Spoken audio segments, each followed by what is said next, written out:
Hello everybody and welcome to the third episode of the ComYunity TalkShow. I hope you're all doing well. We have 4 people in the house today, well, including myself. We have Soli, Nev and Monster. How are you folks doing tonight? Hi. Hello. Hello, and hello to everyone in the chat as well who is joining us. This is the third episode of the ComYunity TalkShow, and I'm just checking, and I have definitely spelled the word episode right this time. So yes! We are going to kickstart our chats tonight by, I suppose it's a sort of a philosophical question that Soli put into our group chat earlier on this week. You know, we're going to start off with why? Why do we play games? And I want to hear your thoughts in the chat as well, because I'm very interested to see what you're all about. So Soli, I'm going to start off with you actually. So why do you play games? It depends on the day, I think. Some games I play out of habit. So things like Pokemon Go that I play on my phone, I might just like pop that up because I'm in the habit of doing that now. Some games I play for the escapism and to be able to just step away from the responsibilities of being an adult in the modern pandemic world. And sometimes it's probably so that I can do something I can't necessarily do in the real world and sort of, well, I guess that's kind of escapism as well, but specifically so I can go and chase a dragon or, you know, go and drive a car really fast or play fighting games with my tiny creatures that I catch from the wild, Pokemon. So those are the 3 main reasons. Do you find, like, I hate using this, particularly this year, but in this current climate... Unprecedented times. Oh, that's the one, unprecedented. I need to start a bingo with unprecedented, because that is like the buzzword for this year. But do you find like this year that you have increased your gaming time, or has it been a situation where it hasn't? Because I know for myself, in terms of, side note, in terms of reading, I've found it extremely difficult to get back reading. So in terms of gaming, do you think you've increased that amount?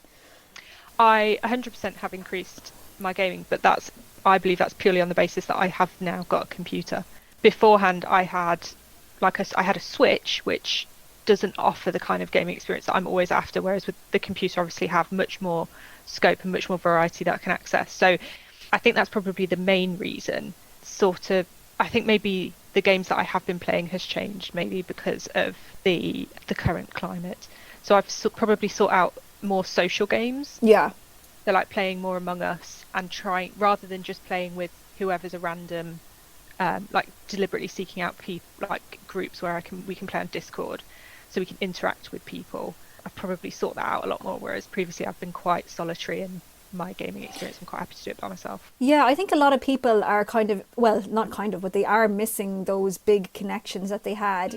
Even though, you know, as you said, sometimes it can be quite a solitary affair, but now it's like I'm purposely seeking out any sort of human that I can interact with in some capacity. What about you, Monster? Have you found yourself playing more games at the moment or less games, or how are you finding it? Yeah, definitely since March. Like I've been like the actual, like you can see it on Steam, the amount of hours you played a certain game, and it's way up. And I think it's exactly what you're talking about, that because you can't go to the pub or you can't meet someone for coffee, that games like Among Us are the closest approximate to people, contacts. And so they've been a real crutch for me for the last 6 months.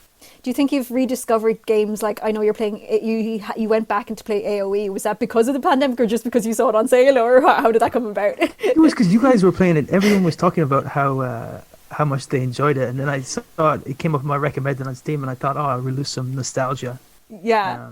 And I got really into it. I like how as well that we because I just have the different version to you, so it was like, oh look, everyone's playing it, but we can't actually play it together. I think everyone had the different. Yeah, everyone has different versions of it. Yeah. Oh yeah, I got like both versions AoE too, but we still haven't, like me and us, all 4 here, like I still haven't played with you guys because I keep forgetting to install it. Because I just kind of want to bully the AI, because AI are scum at that game. Just so yeah. The AI is pretty intense, particularly in that game, and even I find as well, because it's such an esport, is that it's particularly difficult to go against anyone who isn't your friend, because they have so many skills and have racked up all these amazing, I suppose, techniques and sort of for just winning the entire game, that I always feel like a noob regardless of how I progress in the game. But so I'm just thinking then as well, Nev, what would your why would you play a game on like a regular basis? Do you have a particular reason why you would go towards a game, or does it depend on your mood, or? I play for many good and bad reasons. I gotta say. Well, I guess I think like with this year, with under the circumstances, it's giving me more time to do even more absurdly, honestly stupid challenges. To be honest.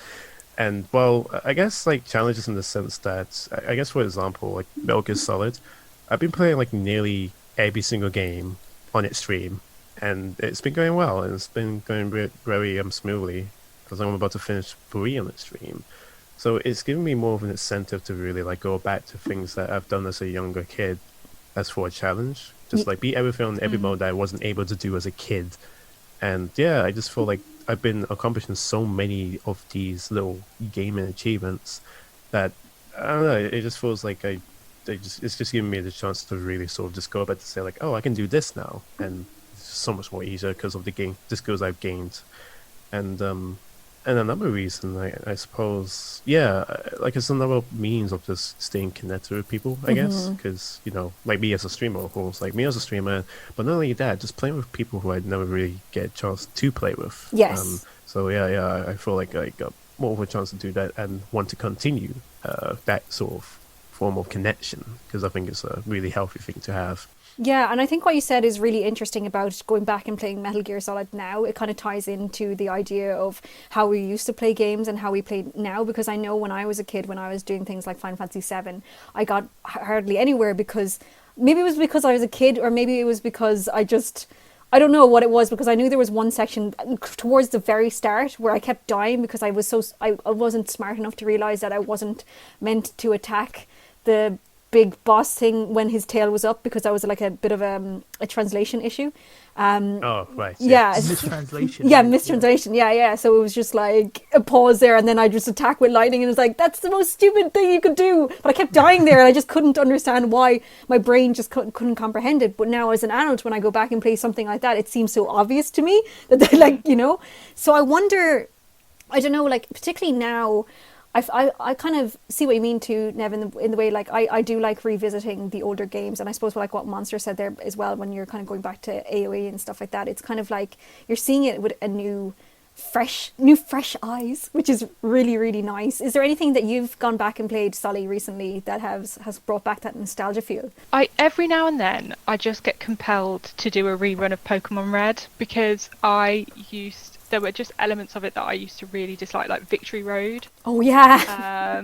And I just hated it. I was like, I don't like challenge. That's not right. I don't like games that are too hard for me to figure out. Like, I like there to be a bit of a puzzle, right, but I have to be able to figure it out. And if I get to a point where I feel like I can't figure this out, I give up. And that's just that's just been something that's existed for me forever. I will always play something on easy mode if that's an option. And with Pokemon Red and Victory Road, it was just too hard for me as a kid. And then when I replayed it as an adult, I think I was at university, and I was really bored, and I was just like, well, I found an emulator online, and I played it, and I did Victory Road, and I felt such a sense of accomplishment. And then I was like, that was actually really easy. Why didn't I figure that out? And it's like, oh, of course I didn't figure that out when I was younger, because my brain was different, it worked differently.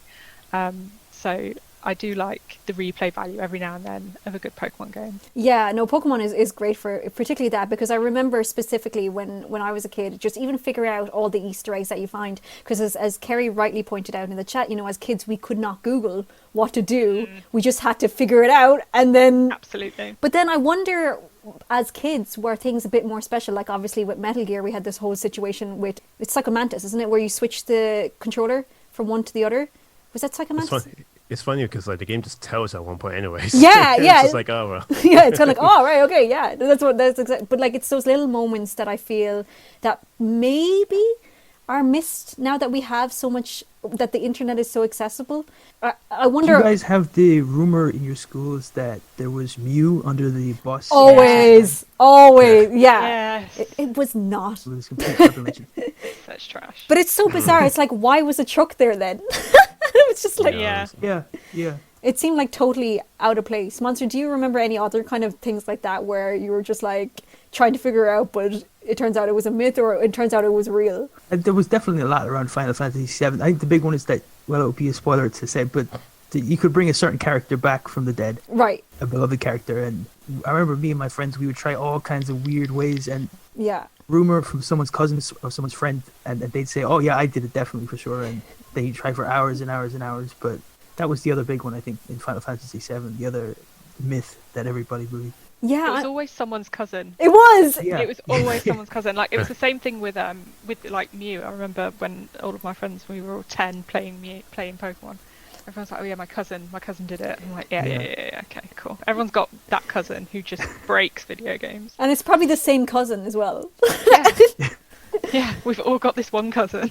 This reminds me of, actually, I don't know if it's, I presume it's not true, but it also had to do with Pokemon. It's like when you were using like a Master Ball or an Ultra Ball, you held down, I think it was the B button? Yeah, you hold down, Or, like, yeah. it's like, it was up or down and B. Yeah, or one of those, and it would Yeah. more effectively capture them in some capacity. Yeah. But even today, like, if I'm playing Pokemon on my Switch, I will do that Yeah. just out of habit, just because it just was so ingrained into me. I will sit there and I will hit B to try and get the Pokeball to work, and I just think what a bizarre thing to take that my brain has held on to. Yeah, I'm trying to think of, like, obviously we're kind of all in the sort of same age bracket, so like how many of those things have passed over to generation, like back in my day we had to hold B to do it. Right. But yeah, even when it comes to emulators and stuff like that, your mind would automatically think, well, this is how you do it. So there's no questioning it. This is how it was back in the day. I think as well, though, the entertainment value that I still get from games is just so incredibly immense. I think it probably is one of those things that I personally, and I presume, well, I can go around the table on this one, but I personally just get more enjoyment out of video games than I do any other form of entertainment. Would you say that's the same for you, Nev? Probably, yeah. And I think one of my favorite things about it, because like I'm a programmer, right? And the fact that video games also involves like problem solving. And I just love the fact that I can like solve problems, which is why I like when it came to like games that are like really challenging and stuff like that. Even when Goo came around, I refused to use things like that, because I just feel like sometimes when I feel like I do things like that where something is just like so ridiculous to like figure out. Yeah. Honestly, it's just kind of like, is it worth doing this? Because in certain games, not all of them, like not everything, sometimes it just kind of ruins the experience, because you're meant to like struggle. Like it's like one of those things where if it's just designed for you to just struggle, then by all means I'm just not gonna do it. It's just like I'm not gonna. It just feels I'm just ruining like how it's meant to be done. Mm-hmm. But in certain instances where it's like not too big of a deal, it's just like whatever, just look at something and move on. Because sometimes, especially like modded stuff, some things are just like kind of just too silly, to the point where it's just like, well, like what's the point, So it's all dependent, but at the same time, problem solving, that is one of my favorite things about games, for you to solve a problem through your adventure, which is why you are, this is why you're in that situation. Sometimes, like in Dark Souls, you are meant to be a helpless dude struggling for you to get through something, which is why Dark Souls is the way it is. But other games like Pokemon and stuff like that, it's just like, it's like games that are just something like a bit more casual. It's just kind of like, if you get stuck there, it's just like, who cares? Just look something up. Because they're not meant for you to be like ridiculous. Just go and like it just depends. I think it just varies from game to game, because I'm like very open minded about how it works. Yeah, just having fun. And however you want to have fun with it, I think. Yeah, for sure. And I'm curious to know, Monster, have you ever rage quit because of a puzzle in a game or anything like that? Because I know I have that. I think I spoke to Neva about this once on stream. He was playing Sonic, and there's that zone. It's like the Carnival Night zone.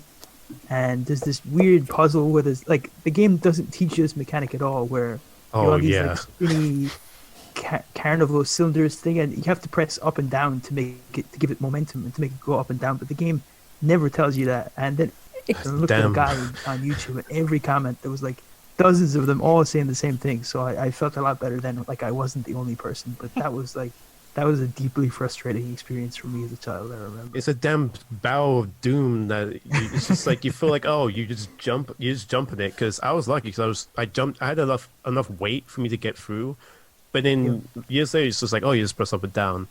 And there's nothing that tells you that. It's just like, what? Yeah. Yeah, I feel you on that one so hard because I spent like an hour or more trying to figure that out. Yeah. Like, what even? It can be so frustrating because I know if puzzles are overly complicated, then it just kind of it does, as you say, it takes away from the experience. I know for myself, like I've played a fair lot of point and click games, and the puzzles in that are just so not intuitive. They don't make sense.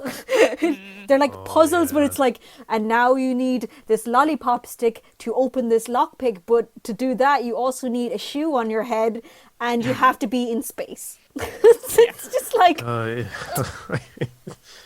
like to me that doesn't make sense. And of course you can give yourself some hints or whatever, but it's just like the over complications of those type of things. Like I like if a puzzle makes logical sense, not in just like crazy sense. And it can certainly, that's why in terms of accessibility, which we've touched on before, is super important in terms of games like what I mentioned this, but like in Spider-Man, the newest one, the game, the fact that there's so many puzzles in it, but you can just skip each one. If you're really not feeling it, you can be like, I can just skip this or whatever. That's fine. Because I know the ones in, and I'm not sure if you can probably enlighten me on this, Soli, but in I say normal Elder Scrolls, but in Skyrim, some of the puzzles are, you know, the twisty, like you have to like turn a statue or you have to look around and you're all those stuff. Some of them, like in the beginning, were really obvious, and then it just got a bit weirder as the game got on. Does ESO have those type of puzzles as well? There are some. I'm trying to think of like an example. There are a few where sometimes I will just look at it and I won't try, and that's just because that's the mood I'm in that day. And that's where my good friend Google comes in, and I will just Google it. So I think what's good about ESO, Elder Scrolls Online, is that you have sort of those easier puzzles like the twisting the statues, which makes you feel like you're part of the story, and that's really good. And they're easy enough to not interrupt the narrative you're trying to follow. Right. And then if you're a proper puzzle hunter, if you're a puzzle solver, there are avenues for you to do that. So that in each area, there's this quest that you can get where you basically have to go, you get given a book, you read it, and that is a clue to various pieces of an artifact. Right. And you have to go around the island or the area that you're in and gather 15 pieces of this artifact to bring it back, and it's then completed, and that's an achievement, and you get like a copy of the artifact to put in your house or whatever. So like, if you want to pursue that, that's not integral to the story. If you want to pursue that, you can choose to do so, and it's available to you. And if you don't, you've got, you know, some puzzle elements, but nothing specific, like nothing too difficult, I don't think. This reminds me of one of the earlier puzzles in Skyrim. I can't remember because the dungeons all start eventually to kind of look the same. But it's like when you have to open some of the doors using claws and stuff like that. And I felt just really stupid that I just didn't look at the claw and just see the patterns on it. And it was just like, am I actually not that smart? Is this? And then when you Google it and you're like... It's something that I remember the first time I remember the first time I had to do one of the claw puzzles on Skyrim, and I had to Google it as well. Oh, because right. It's not, you know, you don't necessarily look at that item in your inventory and spin it around. You know, it's if anyone has ever figured that out on their own, props to you. Like you're an out of the box thinker. Well done. I tip my hat. Yeah, exactly. Like that's not typically how people would progress through that puzzle. You do what you would expect from the earlier puzzles, which is look around the environment you're in for the clues, because that's what the earlier puzzles have done. Yeah. Pallet has raised an interesting point in the chat too. I hate when the opposite happens. Tool tips popping up for when you're 60 hours into a game and how to do something simple like vaulting or use a flashlight. I'm not sure if that's as common as it. I'm pretty sure you can turn those things off, but I know when it pops up, I'm like, yes, game, I do know that, and just like purposely turn on a flashlight off it just to prove a point. But I actually, to be honest, I sometimes do like that, and the reason why is sometimes I can come back to a game, forget, like, say I've spent some time away from a game and I'm coming back and I'm like, oh, I actually forget how to play this. So sometimes I do find that having the tips back is a nice refresher on how to play a game, because there's been too many situations where I've come back to a game. Now I have to, there's a trophy, I'm on 86% completion of The Witcher 3 and I have to go back and play it, and I'm like, I can't remember. And it's just, it's kind of that weird moment where I'm going to have to learn how to play this entire game again, even though I've spent, 200 hours in it. So Yeah, those I totally know where he's coming from in that respect, though. Okay. Sorry, I was just going to say another thing that I've noticed, and I've seen this in ESO recently when I created a new character, and it dropped me in the Greymore expansion, which is a for everyone area. Anyone can use that area, and it's more difficult. Whereas if you dialed it back and you had the game at its origin, you were dropped into a starter area where it was very obvious where you could pick up a weapon and what your first quest was, and you were given a bit of hand holding through that.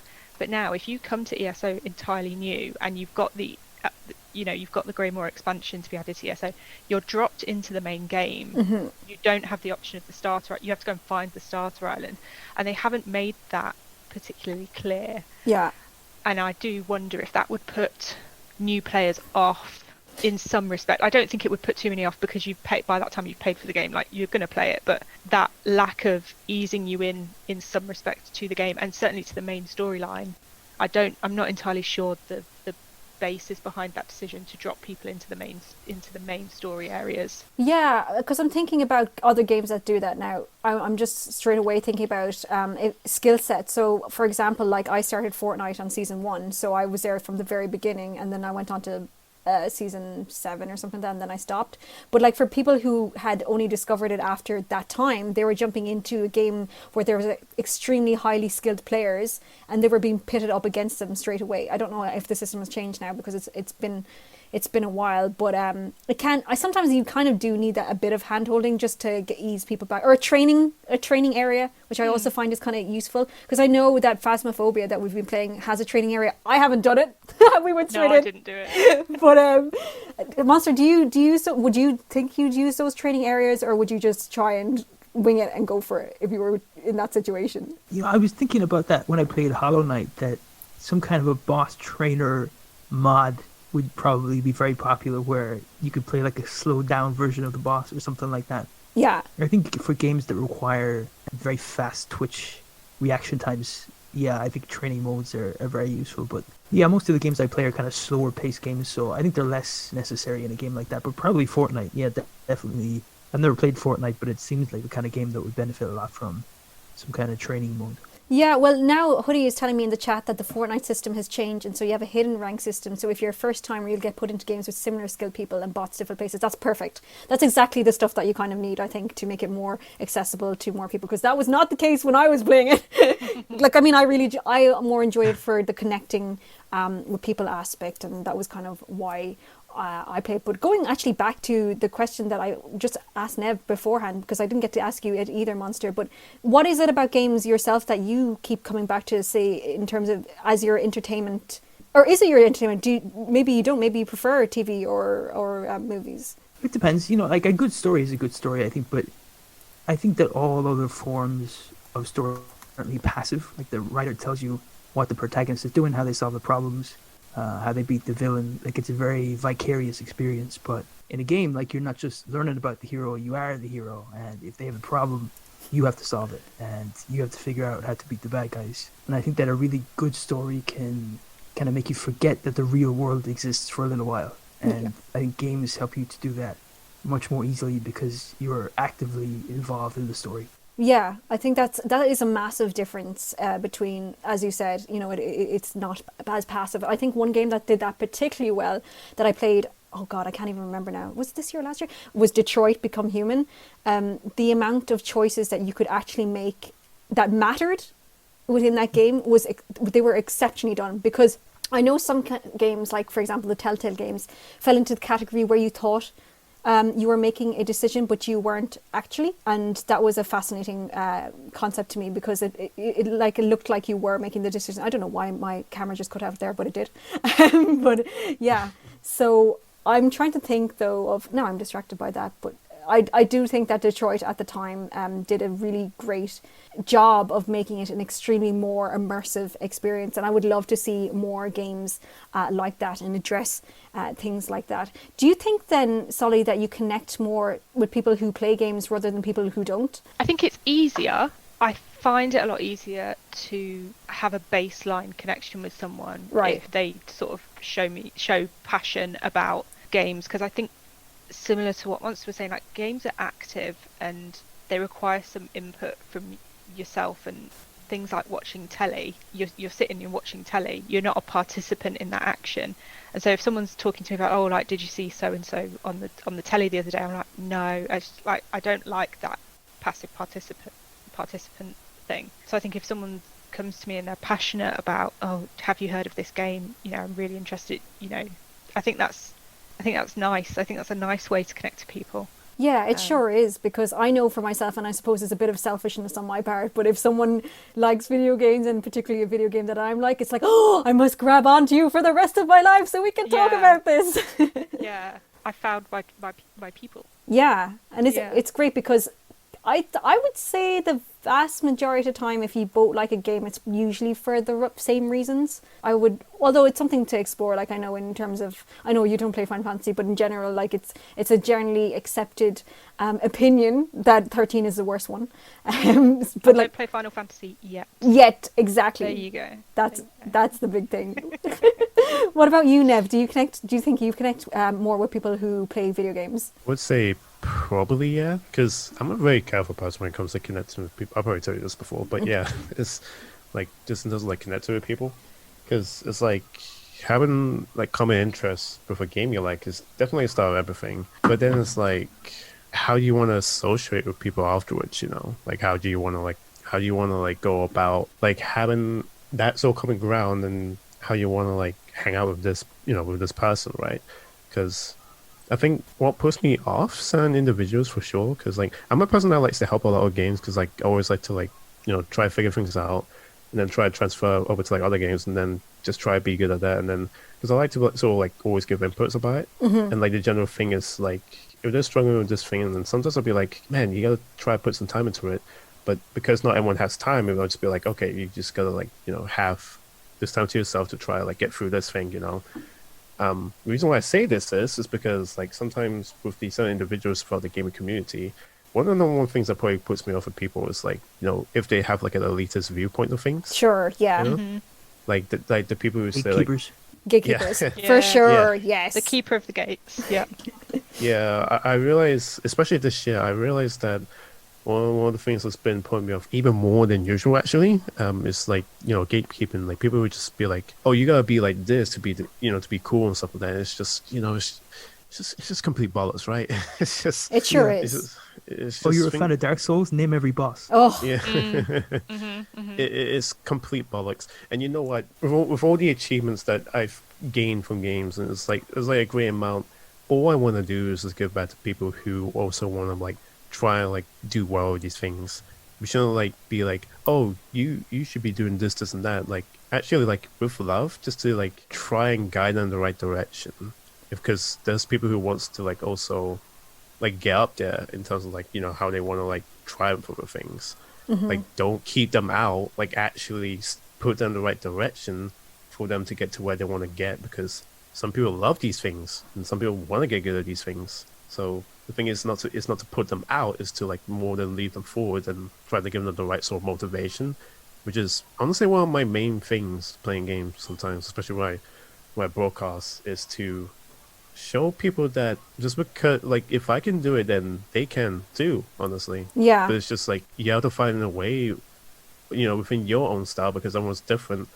How are you gonna achieve that essentially? And yeah, I always want to try and sort of like show people like they can do it too, I guess. I think this year in particular, I don't know if you guys agree with this, but this year seems to be the year of gatekeeping. I think so, yes. And I don't know, is that because that no one has anything better to be doing, but they're stuck online? Because it reminds me of a video that I reacted to relatively recently, I think it was last week, where it was one of those things where the girl was like, you don't have to play FPS to be a gamer. And this guy responded and he was like, no, you don't have to play FPS. And then he said, but. And I was like, no, that you don't, you just have to stop your conversation there. You just have to leave the sentence there. There's no buts. Everyone is a different style of gamer, and that's okay. And it's really frustrating to have to kind of deal with those kind of things. Monster, have you come across any distinctive gatekeeping aspects this year, or is it just like... You see a lot in Twitch chat, like someone's playing a game and they're not, like, they might be playing it for fun, and then a bunch of people who have put like 2,000 come in and, oh, you're doing this wrong. Like, I've been watching a lot of Hollow Knight streams lately, and it happens all the time. Like, oh, you don't have the best charms for this boss, and yeah, it seems to be a very popular thing to do on Twitch, to make yourself feel better by like comparing yourself to how other people play the same game. Which is so terrible as well, because the person in the chat isn't the streamer. The streamer is putting themselves out there and showcasing what they can do or can't do, and they mightn't be as skilled as whoever in the chat, but that's fine. You've chosen to go in to watch their stream, so to be shitting on someone actively seems like just a really asshole-y thing to do. It's like, well, if you're going to give out to me, then show me what you can do. Showcase, practice what you preach here, buddy. You can see it a lot actually especially in D&D streams, particularly in Critical Role. Obviously no spoilers, but it's a situation where you have the rule keepers who are in the chat just correcting every single aspect of the game. But it's like, but the rest of the people are enjoying it, so what's your deal? Yeah, I don't think this is a controversial thing to say. Whatever, never mind. Whenever I see stuff like that, and certainly whenever I have experienced gatekeeping in some of the games that I've played, I am quite happy in the knowledge that this is not about me. Yeah. This has nothing to do with me. This is everything to do with this person's insecurities and frustrations about Absolutely. the world they live in and their own lived experiences. And it's not for me to play up to their expectation. It's not for me to baby them and try to appease them in any way. That's their problem. And I think that's important for people to realise. Like, I think you hear it a lot in Critical Role, like, what's the phrase they use about fun? I can't remember what it is now. I'm not too sure either. Your fun is wrong. Oh, yeah. Saying, oh, your fun is wrong, which is such, that perfectly captures it, because what does fun mean? Fun is an entirely subjective phrase. It's these people making these comments, they believe the fun is wrong. And that's their belief, and they can go and take that wherever they want to. We don't have to. We're not an audience for that. We don't have to be if we don't want to be. That's not to say that their behaviour is in any way acceptable or should be ignored. There should be consequences for their behaviour if it is unacceptable. Yes. But certainly I'm not here to appease anyone or make apologies for myself and who I am. That's not my problem. And I think that's really problematic too, when people are gatekeeping in things like Twitch chat, you're essentially taking the fun away from everyone else too, because you're just being finicky, and everyone else can see clearly that people are enjoying whatever aspect they're doing, but by being painstakingly by the rules or whatever, it's different if you're going into, say, like a D&D situation where you're all involved with the rule decisioning, the making, and you have you set boundaries for yourself. And I think that this kind of, I suppose, this reflective topic ties in nicely with our new curious section that we're going to run for the first time. You know what's coming up, Soli. You know what's coming up. Right. So we're going to try this, and it's Soli's agony aunt questions. We're looking for, if chat can come up with a nice title for that. But I was raiding the online world to find some random agony aunt questions for Soli to answer first, and then we can all contribute to it. So I found one. It's tame enough. So I just want to see how you deal with it. Okay, so here's the question. Mm-hmm. Right, here we go. I'm ready. Right. So, my boyfriend and I are in a good relationship, but there are times when he dons a Darth Vader mask and refuses to answer anything other than Darth Kickass. What should I do? Okay, wow. I mean, there's so many situations in which that would be wildly hilarious and wildly inappropriate. Well, it depends. Is he wearing it? Because it, like I say, I think there would be a situational issue here. If he hides it in the fridge and he puts, you say, oh, can you pass me the milk or whatever, and he goes, he says something Star Wars-y, I can't think of anything right now, in response. That could be quite funny. If he's wearing it in the bedroom or to, I don't know, a funeral, that's not ideal, and that's we need to move away from that. I do feel you're right, because it is situational. Because if he is wearing it, okay, say hypothetically, because this is all the information we have in it, because it was sent into the paper by someone called Perplexed. And I feel like if it is a situation where they're wearing it in the bedroom as their own kink, and they haven't discussed it with their partner, and it's like, I'm just going to wear this, and it's not turning anyone on except for them, then that's surely a conversation where, it should be... There's a collaborative element here that needs to be addressed. Like, there's a consent thing that needs to happen, I think. This reminds me of an episode, wasn't it Friends, where, was it Ross who wanted Rachel to dress up as Princess Leia? Am I imagining that episode? Yeah. And she did in the end? Yeah. Yeah. And he loved it. I imagine. I have actually thought about what I would do in this situation. Go for it. Where it would, donning the Darth Vader mask at all times. Have handy. Go to a Halloween store. Go to a Halloween decoration store. You can get the severed hands. Yes. The plastic severed hands. Have 2 hands. One of these severed hands, and just like throw it at him, because I feel like that's funny. That's a funny response, because like him and Luke both got their hands cut off, didn't they? Tragedy. There you Yeah, go. yeah. Chuck a hand. Genius. That's the response. Chuck a hand. So you think they should just roll with it? I think there needs to be a response. I think there needs to be a response that is of equal silliness, and I think chucking a severed hand and screaming "You're not my dad" or something like that, I think would be quite on point. Oh, that sounds good. Yeah. What do you think, Monster? Do you have any advice for this poor perplexed soul? I think like embracing the Star Wars cosplay, but like you need to turn up to 1,000,000. Like you need to do like a full-on latex Jabba the Hutt outfit. Yes. Every night and see how sexy he thinks it is. Mm-hmm, Yeah. mm-hmm. Talk like him too. Like you need to put on the voice. Yeah. You have to commit. Yes, Yeah, definitely. absolutely. And Kerry makes an excellent point. If he's not enjoying the hand, then that helps with the point that you're not okay with the mask. Exactly. Exactly. There you go. Yeah. Just to But I remind, agree. Like dial it up to 11. I suppose, yeah. I guess fight random with random. Or just embrace it. Or an alternative is to cosplay Baby Yoda. Ooh, wow. Yeah, and sort of just be so dress constantly. No one can see me, but I'm in like this massive brown coat. Like I would dress in my brown coat. I would make some ears, and I would walk around doing things that are annoying but very very cute, like sitting there with my soup or punching buttons, or to go up to the telly and turn the button off and be Baby Yoda. This side note reminds me of a video that I saw recently, and if people go back and watch Star Wars movies, they take off their cloaks so many times and just leave them on the ground before they start a fight. So the world is littered with them, just cloaks everywhere. If you go back and just see it, and I don't understand like who's supplying them with all these robes all the time, and how can they just get rid of them and be okay with it? It's just like, I don't know, clothes littering. But that's a side note. It is very wasteful. I feel like they should recycle them in some capacity.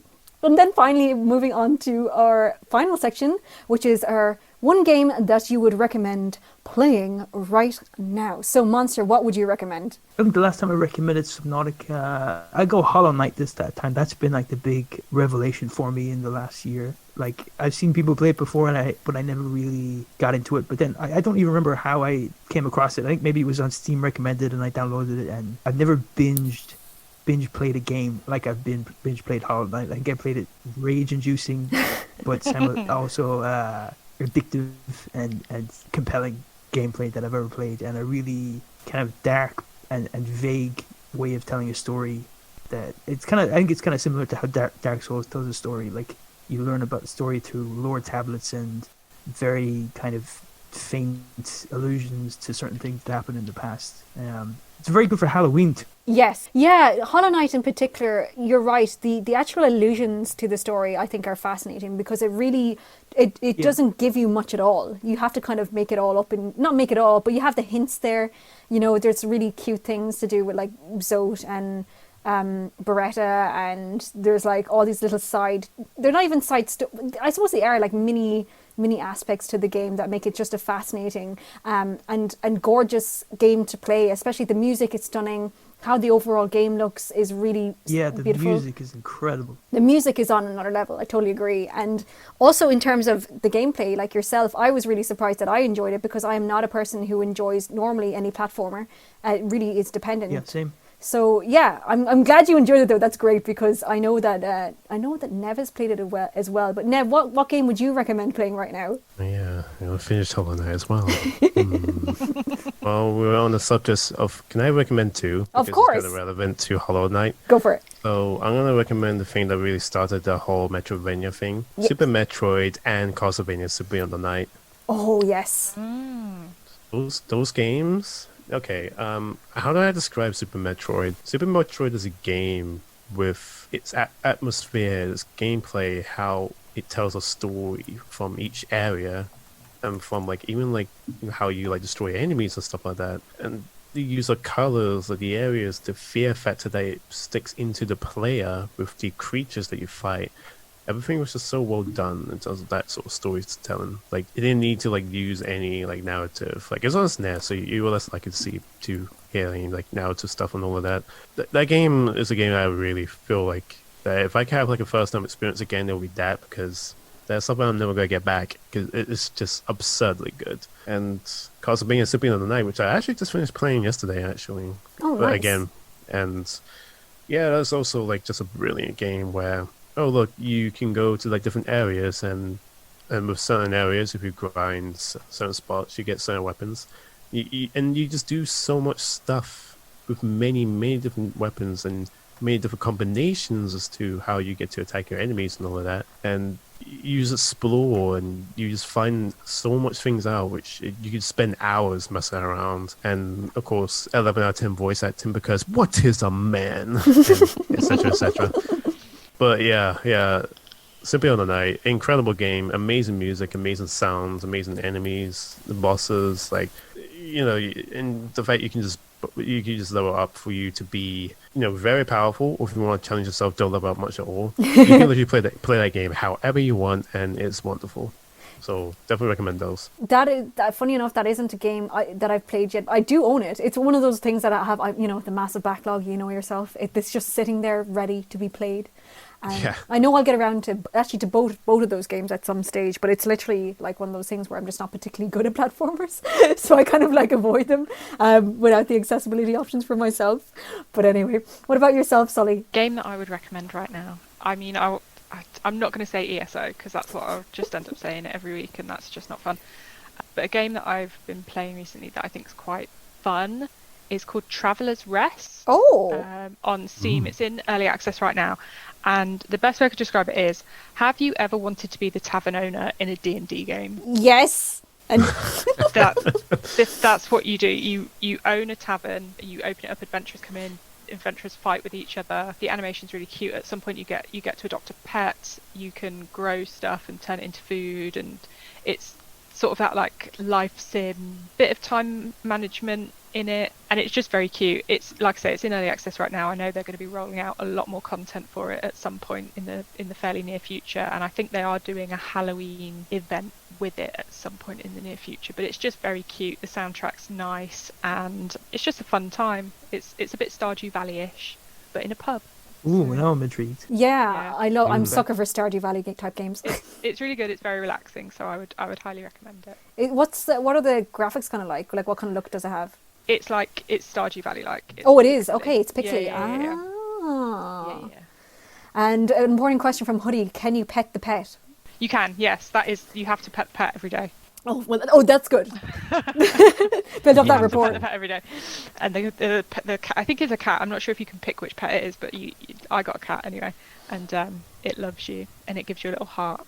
Oh, that's so cute. That kind of reminds me of this sort of knockoff Stardew Valley game that I'm playing. Well, this is not my recommended one. World's Dawn. It's like a really cheapy version of Stardew Valley, and there is a pet there that it's kind of weird though, because if you don't feed him, he'll still survive.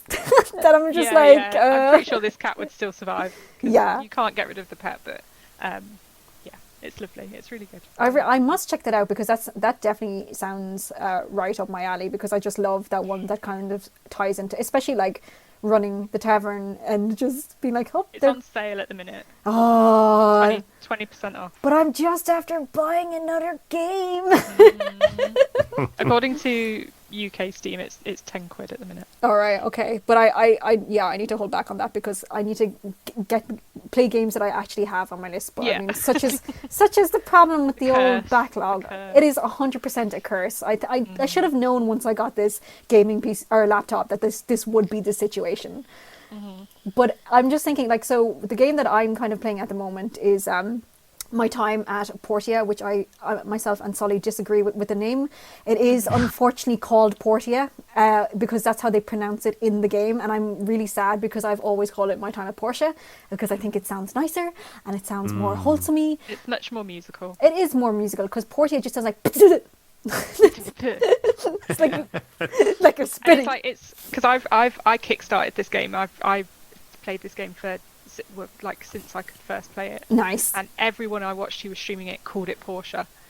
I don't know anyone apart from the characters in the game call it anything but Portia. So it just seems a bit bizarre. It's kind of like the IKEA effect, right, though, isn't it, really? Because we obviously know that it's IKEA because that's how they say it in all their ads. But everyone's like, no, it's Not IKEA. Yeah. But in this game in particular, I really like because of its wholesome nature and the fact I was talking about this to you guys last night on our after hours chats. But in general, with this game, I really love it because it's like almost like a 3D Stardew, which is great because it's like I can run around, build things, farm things, hug and attack llamas, beat up people, and they don't seem to care about it. And it's just like it's a super wholesome game as well. And I think that especially, here we go, Monster again, we should need to do bingo for this. In these unprecedented times, we need these the games to like fit the wholesome nature of like just wholesomeness, because that's what we kind of need right now.